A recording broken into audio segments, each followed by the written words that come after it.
todos, eu sou a Tita e bem-vindos aqui ao canal O Prazer das Coisas. E hoje estamos aqui para vídeo de resumo de leituras do mês de Abril. Está aqui uma pilha jeitosa, ainda li mais 2 livros em e-book. E vamos gravar isto pela segunda vez. Porque a primeira vez eu tive a falar para o boneco. A máquina estava desligada e eu não me apercebi. Isto também é quando fui carregar no botão para desligar e a máquina não fez o tui que costuma fazer. Vamos a isto uma segunda vez, vamos ver como é que isto sai, coisas que acontecem. Eu iniciei o mês com A Trindade, o segundo livro aqui da trilogia A Guerra das Roças. Eu tinha lido o outro em março, se não me falha a memória. Eu gostei, sim, do primeiro volume. Achei que senti ali alguma dificuldade nos nomes, porque nós já sabemos que neste período há 500 mil pessoas com o mesmo nome, eles estão relacionados com graus de parentesco que às vezes é difícil de perceber. Este livro, talvez lá está por já vir de trás e já estar um bocadinho mais familiarizada com as personagens, acabou por ser mais fácil.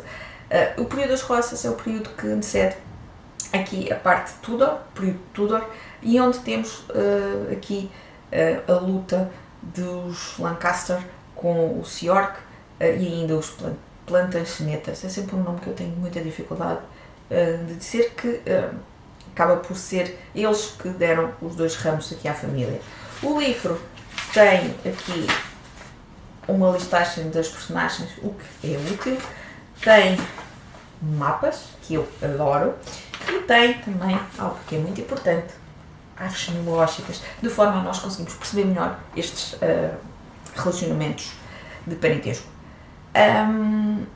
E eu devo dizer que este livro acaba por apanha aqui também o período onde temos mais movimentação, mais ação. A luta, efetivamente, pelo poder está mais forte, está mais fincada, muita questão de traição, muita questão de conspiração, foi um período muito rico nisso. E temos aqui, efetivamente, essa luta pelo poder entre a Margarida, que é a Matilde, peço desculpa, a Matilde, que é a esposa então do Henrique VI, se não me engano aqui nas contagens, e que ela não suportava efetivamente aqui o Richard York, e que ela sempre achou que ele estava ali a manipular. E eu gostei mesmo muito, muito, muito deste livro. Temos aqui também uma cena de batalha que para mim é uma das melhores que eu já li. É algo que eu gosto muito de ler em romances históricos, em livros históricos, é cenas de descrição de guerras, de batalhas, e esta está também muito, muito bem feita, muito bom. E eu gostei mesmo bastante, eu vou dar 5 estrelas, porque achei que foi um livro que efetivamente não tem períodos tão parados como o livro anterior, e portanto 5 estrelas. É certo que há aqui alguns pormenores, sendo romance histórico, uma pessoa já sabe o que é que acontece, mas ainda assim eu gostei muito. Muito por cento em vingança, muito por cento em atração e, portanto, uma excelente leitura. Depois, um livro que é aqui dentro da fantasia, um livro que na versão portuguesa foi dividida em 2 livros, mas na versão original é um standalone. Estou-vos a falar de Tigana, de Guy Gabriel Kay, a Lâmina na Alma e A Voz da Vingança. Eu vou tratar os livros como um único, porque eu li um e assim que terminei comecei o outro.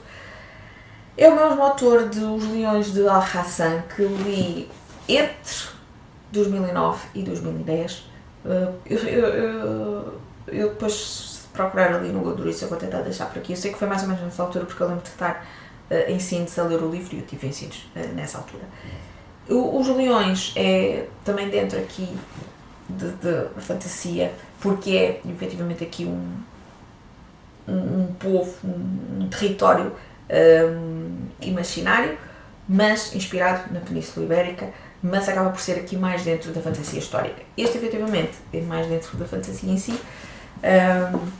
Tigana é um reino que está, eu não sei como é que é de pôr isto, que está amaldiçoado. Ele foi conquistado por aqui um vilão, e ele deitou aqui uma maldição em que ninguém ouve o nome de Tigana. Portanto, acaba por ter aqui muito esta parte da pátria.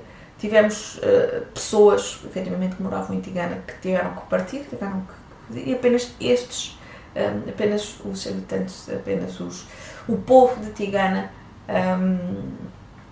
é o único que consegue ouvir o nome Tigana, e portanto tem esta parte muito emocional da parte de identidade. Temos aqui, vamos encontrar um grupo de pessoas que é liderada aqui por um príncipe de Tigana, o Alessan, sim, e que vai então reunir aqui um grupo de pessoas de Tigana, e não só, mas para lutar, para voltar a restabelecer toda esta identidade. E é um livro maravilhoso, as personagens estão muito bem construídas, tem aqui a parte emocional, não é tão forte como Halloween Hog consegue com a saga do assassino, mas ainda assim está lá quase. As personagens têm todos estes dilemas, todas as suas... a parte da consequência dos seus atos, das suas decisões.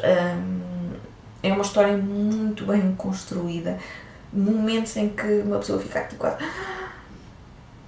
E eu adorei. E uma pessoa pensa porque é que eu não peguei nos livros há mais tempo, porque foi sem dúvida fantástico, 5 estrelas, e é sem sombra de dúvida, para quem gosta de fantasia, uma excelente excelente leitura. E que lá está, eu estava a ler e estava a pensar, e só pensava, mas porquê que eu não comecei a ler isto mais cedo?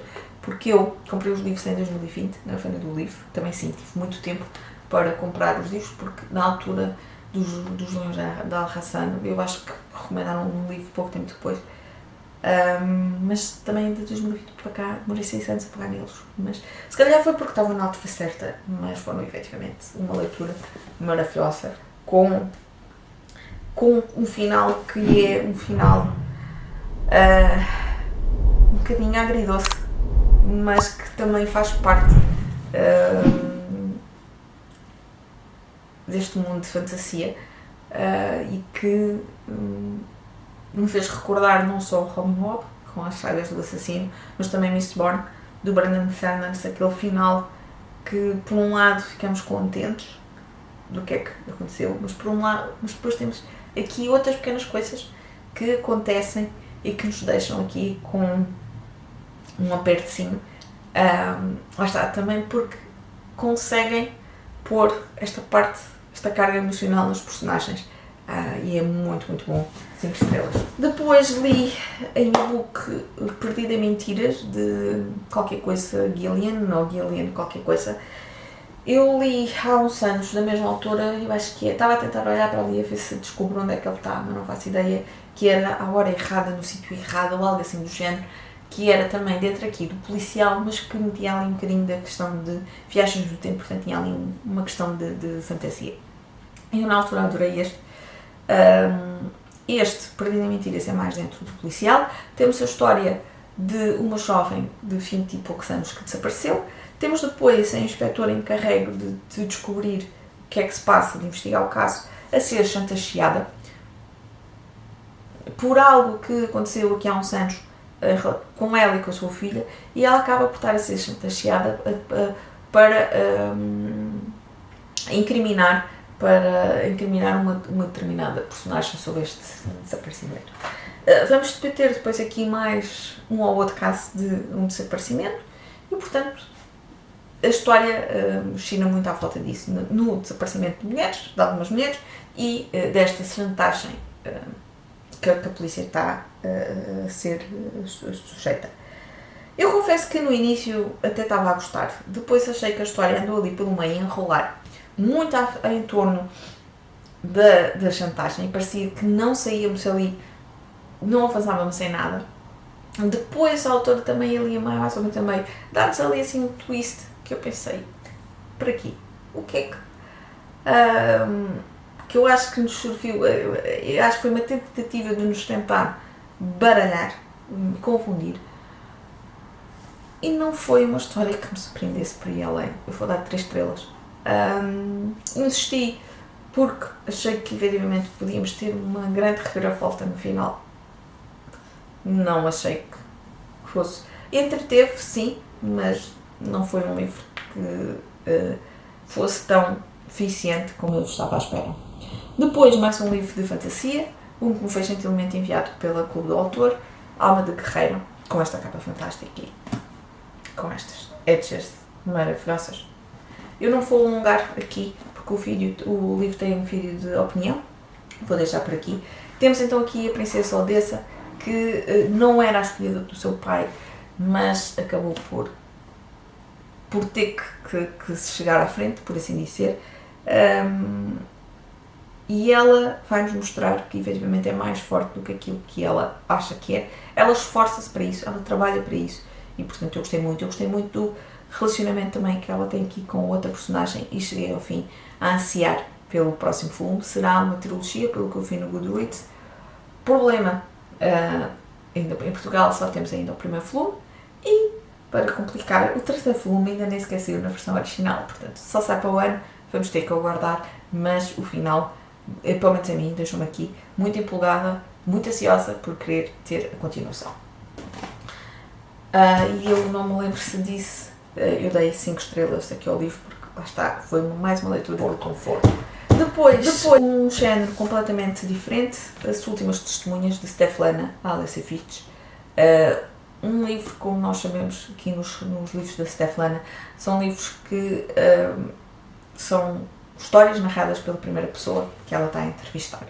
Neste caso, eu disse aqui 100 histórias sem infância, e ela conta-nos o que é partilhar aqui connosco histórias de 100 pessoas que hoje são adultas, mas que durante a Segunda Guerra Mundial na Bielorrússia eram crianças, e que são relatos muito, muito duros, muito, muito crus. Estas crianças viram coisas completamente indescritíveis, passaram por coisas absolutamente indescritíveis. A grande maioria delas perdeu os pais, são órfãos, e portanto um livro que não é fácil de ler. Eu vou dar 5 estrelas porque é difícil não dar um livro de Svetlana menos do que 5 estrelas. São sempre histórias, para já são histórias reais e são relatos na primeira pessoa, e portanto a mim toca-me sempre muito estes relatos na primeira pessoa, fazem aqui doer, entre aspas, e são relatos duros, muito crus, e são à parte em que efetivamente uma pessoa, eu pelo menos tive que parar, respirar fundo para continuar a leitura.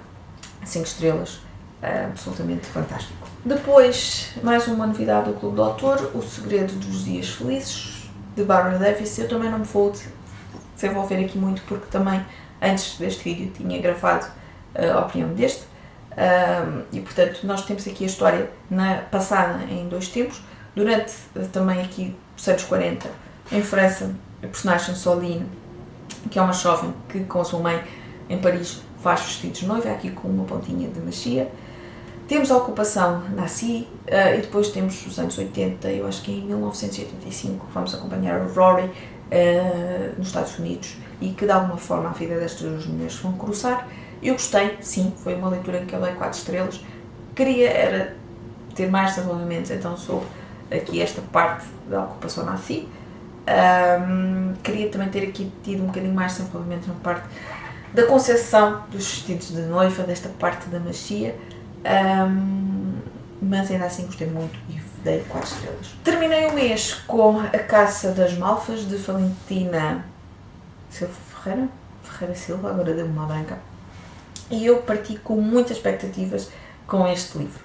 É o 3º livro da Valentina, é o 3º livro que eu leio da autora, e portanto eu tinha gostado muito dos outros, e expectativas iam lá em cima. Nós vamos ter aqui um conjunto de personagens em que temos o Henrique, que é um homem que vem de Bordeaux, porque a sua avó adotiva que o criou, ele regressa à Madeira para o funeral da sua avó. E ele sente ali uma ânsia de querer saber mais sobre o seu passado. Ele não tem qualquer tipo de razão de queixas da sua avó, que o adotou, que o criou, mas ele não sabe nada sobre o seu passado, e ele sente essa ânsia de querer saber mais quem poderá ter sido os seus pais, ele queria saber mais. Temos depois a Matilde, que regula ali também a idade do Henrique. Ela vive na Madeira com a sua mãe, a sua tia, a sua prima, na Caça das Malvas, e ela tem uma profissão assim, um bocadinho mais estranha para a mulher, é cofeira no cemitério onde a avó foi o funeral da avó do Henrique, e eles acabam por criar ali uma aproximação que não conseguem explicar porquê, e vão conversando muito.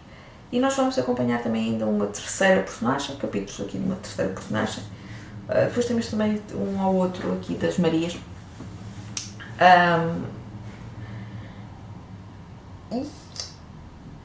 Eu não sei muito bem o que é dizer sobre o livro, porque temos aqui uma história com muitas desgraças que acontecem a este conjunto de personagens, muitos infortúnios. Eu não sei, pareceu-me aqui um bocadinho forçado esta ligação entre o conjunto de personagens. E não foi uma história, infelizmente, que me conquistasse, que me agarrasse. Eu queria muito, lá está, eu parti com muitas expectativas, mas não consegui. Leu-se, sim. Eu vou dar 3 estrelas, porque a escrita da Valentina é uma boa escrita. Eu não consegui sentir aqui alguma, e apesar de todo o drama que acontece às personagens, eu não consegui sentir proximidade entre mim e elas, não consegui sentir aquela parte emocional que costuma ser sempre um ponto que me agarra nos livros. E não foi uma história que me conquistasse. Eu vou dar 3 estrelas mais por causa da qualidade da escrita do que propriamente pela história, porque a história em si, se calhar, para mim ainda teria sido uma classificação inferior. Não foi de todo um livro que me conquistasse, com muita, muita pena minha, mas acontece. Eu vou então ficar por aqui. Foi aqui um bom mês de leituras, foram aqui 8 livrinhos, o que para mim, neste momento, é um bom número. Pronto, digam-me se leram algum destes, se não leram, mas ficaram curiosos, contem-me tudo cá em baixo, que eu vou gostar muito, muito de saber. Eu vou então ficar por aqui, um grande, grande beijinho e até ao próximo vídeo.